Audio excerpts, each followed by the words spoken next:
Welcome to another episode of AnecDotes. This one is not a happy one. Or at least it's one about failure, which is a large portion of Dota 2. Are you laughing because you were thinking about saying Kyle's career instead of Dota 2? I mean, it's an open window. I'm not open goal. Is anyone a failure if they're happy? No. Truly, isn't it more about a self-satisfied state of mind than success? So Dota 2 a failure. Yeah. I mean, failure you can look at failure in multiple ways. You can see failure and losing a game could be failure, but you could also learn a lot. So you don't have to see it as failure if you lose to a really good team. It's not necessarily failure. I think the way athletes, personalities, professionals treat failure is like more important than how they respond to success or winning. Yeah. Because especially nowadays, right, where so much of what you'll do is going to fail. Even like this episode could fail miserably, depending on your depending on your definition of failure, and that's what is so important. Because like, what is success? If you get like a certain number of views, does that make you successful? If you make a certain amount of money, is that successful? No, for me, AnecDotes is successful if we can make it consistent. So by just simply creating it, we have succeeded. Yes. Okay. Which is not necessarily right now. The success would come if we actually upload it. True, which we will probably do, and by we, I mean Sheever. Yes. But that, for me, is success. I don't really, no offense, guys, but in terms of views, I don't really care as much. I just like to be able to put something out consistently, because I am of the belief that if we do that, then success will follow, eventually. I do it, one of my favorite authors is Vonnegut. Okay. He was of the opinion that every human should spend at least a little bit of their time creating something. Be that singing, dancing, writing, baking, whatever. But that is, I think it was like the only, he put it really eloquently. Something about like the way the human soul's need to express itself. And it's always stuck with me a bit. And in addition to the topic of failure, it's going to happen. Even players like Michael Jordan has got like one of the best quotes about it. He's like, there's something like 26 times in my life my teammates have trusted me to make the game-winning shot, and I missed. Yeah. He lost in the playoffs this many times. Like you have to embrace failure, even if you're just thinking about like a day-to-day experience. Like maybe you want to go out with friends or go to a bar. You might have a terrible time. You might try and talk to a new person and they hate you. But that's the price you pay for the good experiences. Yeah. You don't know what success is if you haven't experienced failure. Yes. You need bad nights to experience the good ones. You need bad friends and bad jobs to know what a good job and a good friend is. And it's easy nowadays because we sort of live our lives on stage, even as just regular individuals, because of the amount of social media we're bombarded with. Bo Burnham has a great stand-up to this effect, which is that our generation is sick because we've turned the audience into the performers as well, and we're all looking at each other and always unsure and uncertain of what we're doing is correct or proper, and it leads to us not taking action, which is the only thing you need to do in order to be successful. Hello, just social media.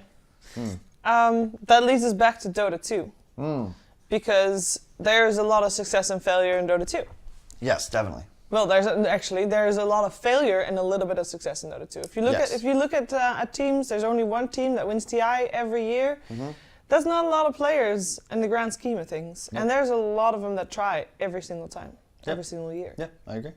It's really, really hard to win, and I think part of it's culture, because we always the winners. It's like confirmation bias. When a team wins, the writing was on the wall the whole time. You know? Yes. The smart fans, the insiders, like, you should have known that this team or this guy would succeed, right? Yeah. Like Ana, as is a perfect example, the superstar of TI8. But before that, he was looking for a team for 6 months. He was playing for a position because he couldn't find one.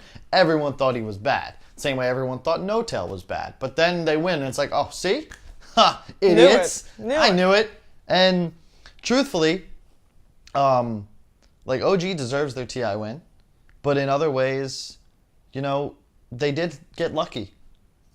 They did have a perfect storm, so to speak. Like, and by luck, it doesn't mean like, luck is making the decision to get Ana the decision to get Thompson, the decision to get Papa Serrell as the coach. I don't think those things are luck.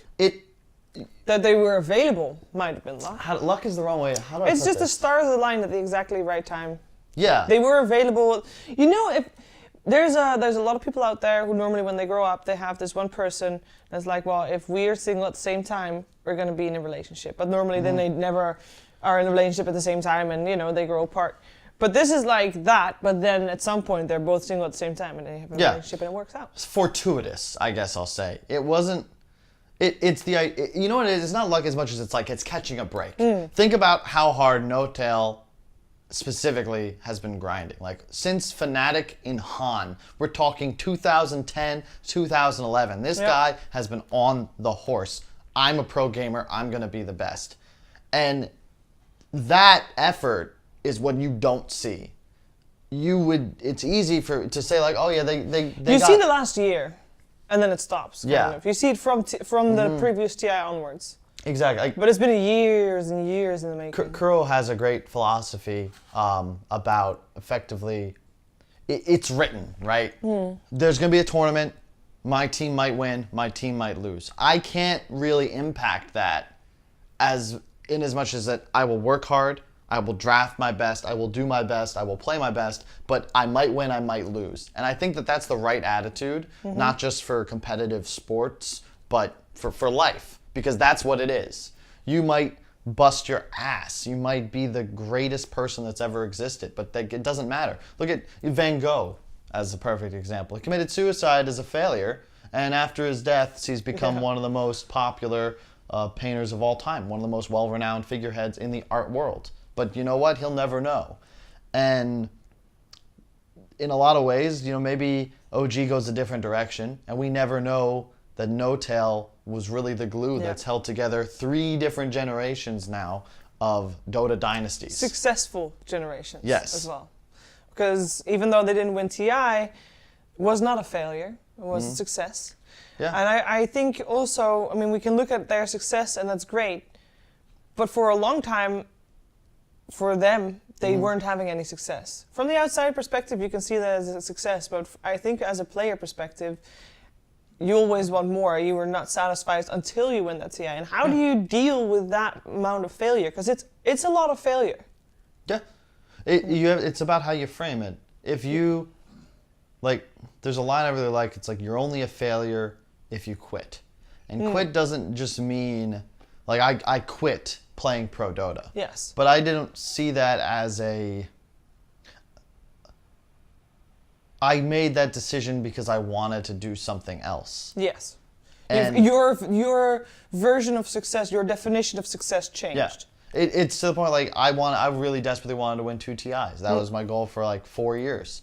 And realized, like, you know, if you told me, hey, I'll devote another 3 to 4 years, like Dota, you give me another 4 years, Kyle, I'll give you 2 TIs.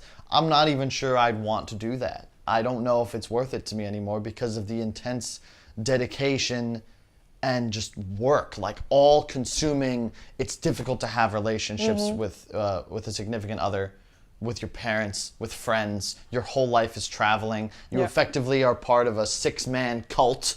And you hardcore are devoted to serving your one true deity, that is Dota 2, and the frog, his prophet, that can, his fingers, and you're now playing a completely different video game. What you learned for the last year means nothing.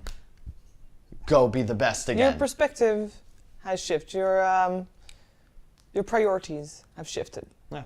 Yeah, that makes sense. But for all the players out there who are still playing, oh, what do we tell them? Oh, yeah. what do we tell them? Because there's even in pubs, people are, you know, the MMR system is there, so people should on average have 50-50 win-loss. But it's human nature to take the losses way worse than taking the successes in a good way. Yeah. So how come people continue to try? Well, okay. You know my mantra, Sheaves? Sure. And this is mostly the demographic of a pro Dota player is usually a guy, and I would tell them that you can always have more money and a bigger dick, but you know what? That'll be the case forever. You gotta accept who you are and try to make the best of yourself no matter what for yourself, because it can always be better. You'll always in some ways be a failure. No one is just 100% winning, okay? Charlie Sheen flew high, but after 15 years of cocaine and hookers and not enough sleep, etc., his lifestyle choices don't really make that much sense anymore. But okay, I don't know where I'm going with that. No. Sorry about that one. Why don't you pick a totally different direction? Why not Taylor Swift? Because from the outside, her life looks perfect. Yeah. But I would not, like, I don't think it is from her perspective, because nobody ever thinks that. Yeah. So well, I'm sure she's struggling with some things for herself that we can't even everyone is. think about. Yeah.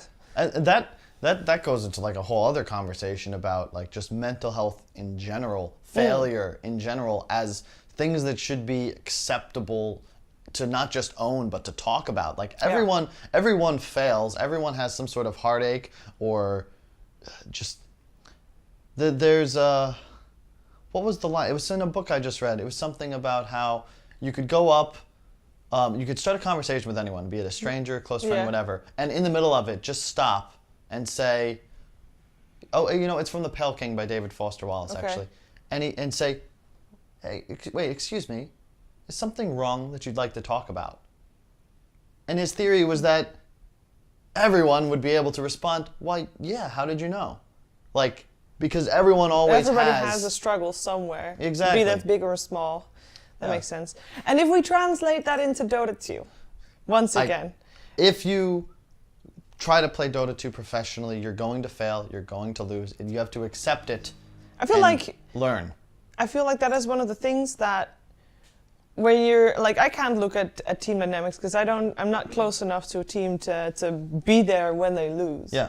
But I always feel like it's an underlighted part of a team dynamic, and it probably happens in every team, and I would hope it happens in every team, where every team has communication about the communication, if that makes sense, to make sure that everybody feels in a safe enough environment to speak about things that they consider failures or that they are not sure about, without wondering like, ooh, what if I say that I messed up there and they might kick me if I messed up there, if I admit my mistakes. I think that is, I don't know, I feel like that's also always something, maybe that's also a male thing, because there's a lot of males who always like say that they're not able to open up, because when a woman opens up, she's sensitive, but when a guy opens up, it's seen as weak. Yeah, and I've had a bunch of conversations about feminism. I don't want to get into this topic at all. No. How men, there are things that both sexes could benefit from when it comes to certain discussions and topics, because it is very much still, it's not something you talk about, but if you're in an all-male environment, you man up, right? Yeah. Deal with it. But you can't. If you're Dota and you're losing, you can't deal with it. You gotta talk. You can try to. You can try to, but eventually it's too much. Yeah, it's too much for everyone if you don't open up and talk about things and try and process stuff on your own time. And where the hell? How do I center this back? Well, how do you deal with losses as a team when you're in complexity? You lost more than you won. I think we dealt with losses poorly, but at the same time, everyone deals with losses very poorly. I think we had this theory that was not mine, but that I adhered to because it was team discussion, organization, whatever, that after losses, people should be given space and time to just cool off. So there would usually not be a post-game discussion after like a big qualifier loss, right? Okay. And I hated that. Because I think brooding inside of a loss with no catharsis, with, okay, but this happened, we got shit on, or was close, or it doesn't matter, let's go into it right away while it's fresh. Like, let's deal with this trauma and move on and be better tomorrow, versus, let's just stew in it, and then tomorrow we'll try and half-heartedly bring it up when it's not as fresh, when we're not as emotionally invested, and part of us has already moved on to the next qualifier, to the next tournament. And I don't know the way that it's done in other teams. We also had this idea that Dota is a democracy, which I think is ludicrous. We can talk about that another time. Sure. Well, the short version is you look at the winning teams in Dota, the Puppy, Kuro, PPD, No Tail. you get an unkickable captain personality and build a team around this person's theory of Dota. There can only be one idea of Dota because there is one drafter and one team. That's how a successful team runs. That's why Solo and Puppy and Kuro will always have a top 6 Dota team, because people trust them to be that, and they'll always have the first choice of the litter. That can be another one, as you said. Wait, is that it? We're really out of time? Yeah, we're really about to run out of time. Final words on failure in Dota 2. For me, it's part of it, and I can only hope that all teams and all players, and especially those not at the top, those grinding and working and hoping that they'll get a break, I hope that those teams acknowledge the importance of talking about things and working through failures as a team, as opposed to brooding and waiting and just watching it, waiting for it to pass. And mine would just be to recognize effort first, as in not just your own life, but when you try and evaluate others through your lens. I would have respected Johan Notel and Seb just as much had they lost Game 5 to LGD. I think that what they achieved is incredible, not because of the ultimate result, but because of what it took to get there and the amount of effort and sacrifice they put themselves through. And to understand, it's not just them that worked so hard that we sitting here could say, oh, I'm glad they won. They deserved it. A lot of people deserve success, but that doesn't necessarily mean you'll be a champion, and it doesn't mean you can be bitter. No, life is not fair. Life is not fair at all, but you still have to go outside and brave whatever horrors may be out there in the hope that you find something wonderful. Yeah. All right. Well, we'll see you guys in the next episode of AnecDotes, which is hopefully going to be a little bit more cheerful.